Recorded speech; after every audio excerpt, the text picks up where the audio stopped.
For centuries, people have asked one of life's biggest questions: can faith and science really coexist?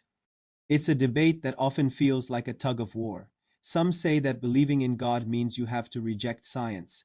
Others claim that science has made faith obsolete, a relic of a pre-scientific age. But what if that's a false choice? What if the entire conflict is a misunderstanding?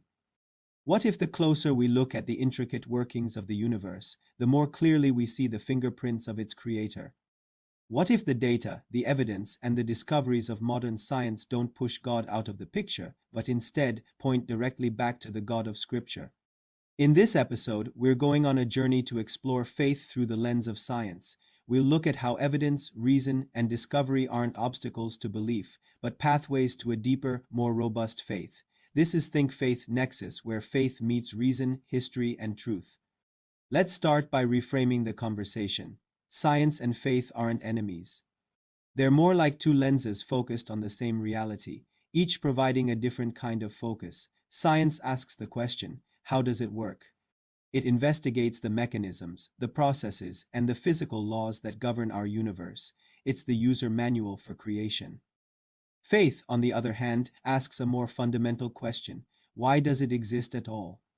It explores purpose, meaning, and ultimate origins. The Bible doesn't give you the formula for building a telescope, but it tells you who made the stars that you study with it. As Psalm 19:1 beautifully declares, the heavens declare the glory of God.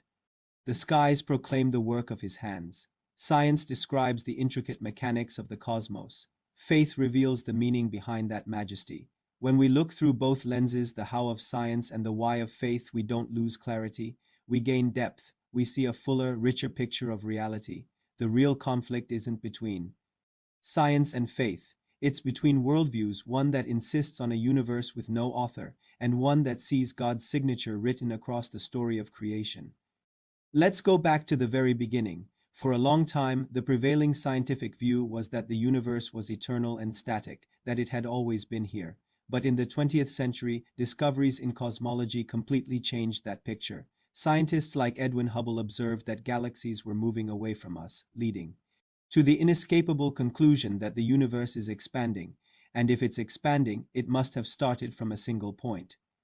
We call this moment the Big Bang. It marks the beginning of everything we know. All space, all time, all matter, and all energy came into existence in an instant. Suddenly, modern science was confirming what Genesis 1:1 has been saying for thousands of years. In the beginning, God created the heavens and the earth, the universe had a definitive start.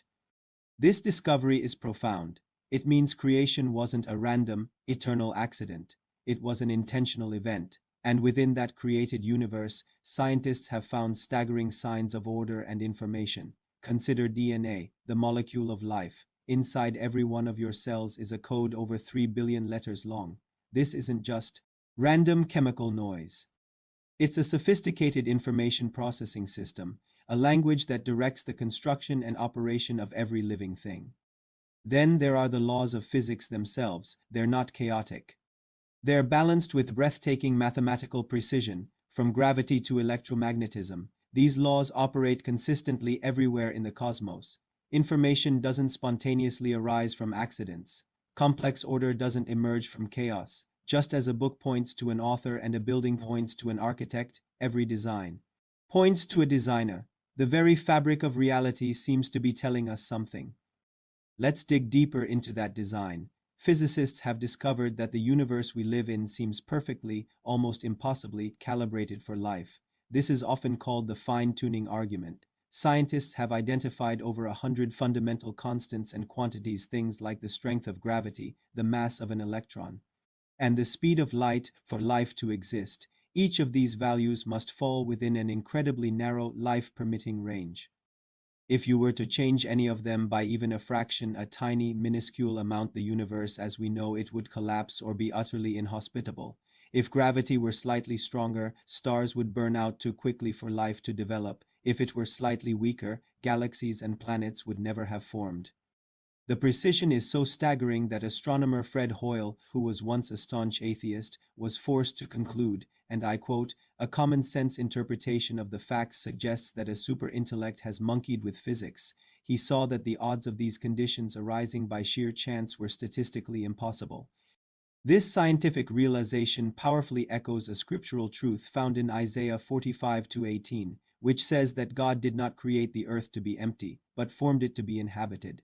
The more we uncover about how delicate and finely balanced our universe is, the clearer it becomes that this wasn't an accident. We were designed to be here. The universe was prepared for us. Now, let's turn from the cosmos to ourselves. Science can study the physical brain with incredible detail. It can map its neural pathways and measure its electrical impulses. But there's a mystery that science can't quite solve: the mind. Science can't explain consciousness, that inner sense of awareness, of being me. It can't explain our innate sense of morality, our understanding of right and wrong. It can't explain our capacity for love, our appreciation for beauty, or our deep yearning for purpose and justice. If we are nothing more than complex chemical reactions, just matter in motion, then why do these things matter so much to us? Why do we compose symphonies, write poetry, and sacrifice for others? The materialist worldview struggles to provide a satisfying answer. But Genesis 1:27 gives us one. So God created man in his own image. We are more than just matter. We are created in the image of a rational, creative, moral, and loving God. That's why we can reason, create art, and seek truth. The very tools of science: observation, logic, mathematics, and the belief that the universe is understandable only make sense because it was made by a rational God who created rational beings to explore it. As the physicist and theologian John Polkinghorne beautifully put it, science is possible because the universe is a divine thought. Our ability to do science, to explore and understand creation, is itself powerful evidence that we were made in the image of the Creator. If you look back through history, you'll find that the pioneers of modern science weren't atheists trying to disprove God.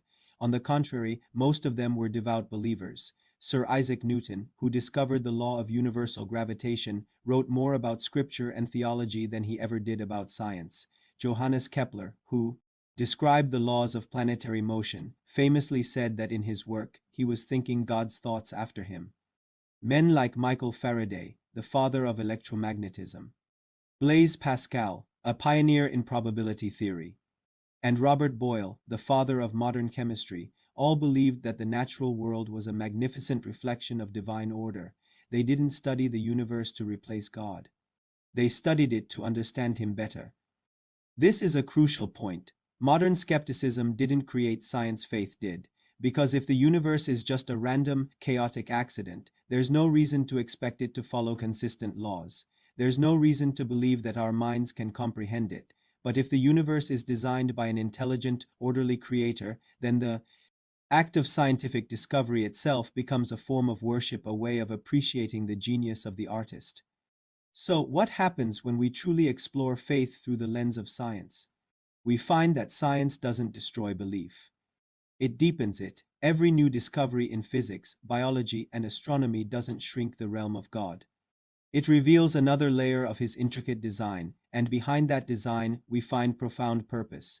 Science tells us how creation works. Faith tells us why it matters. The two are not in conflict. They are partners in the quest for truth. As Psalm 111:2 says, "Great are the works of the Lord. They are studied by all who delight in them."